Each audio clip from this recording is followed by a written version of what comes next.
I've not seen this, so we're watching this together as friends on the internet. Now, chat, not to beat a dead horse, but that kind of shit makes me think it might just be the end of the fucking world. Unfortunately, Nubly disagrees. Thomas Hancock messaged him and said, "Hey, just want to check in on you, man. I hope you're okay. Channel your anger if you can too, as it results in some profoundly avant-garde art that me and tons of others appreciate from you."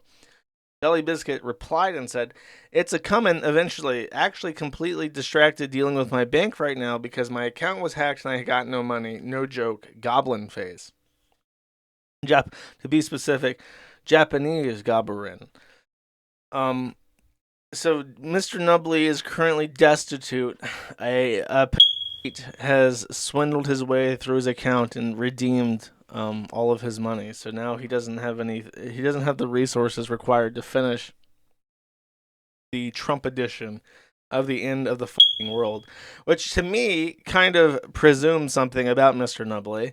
I believe that he only finished the Kamala Harris edition of the end of the fucking world, much like how South Park in 2016 had to rush out a Mr. Garrison wins edition of the election season because they actually thought that Hillary Clinton was going to win to the point where they didn't even bother to write a official canonical Trump wins edition. So that's why that season it stands out in memory as being like such a complete letdown because it's one of the first serialized seasons. I think it is the first serialized season of South Park, and it builds up so perfectly. It really captures like a lot of the problems people had at the time, and then they just assumed that Clinton would win, and then when Trump won, they had no idea what to fucking do about it. So they just like shout out whatever the fuck, and it was a horrific letdown.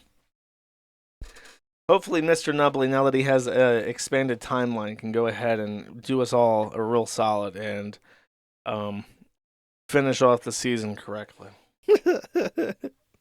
That's stupid.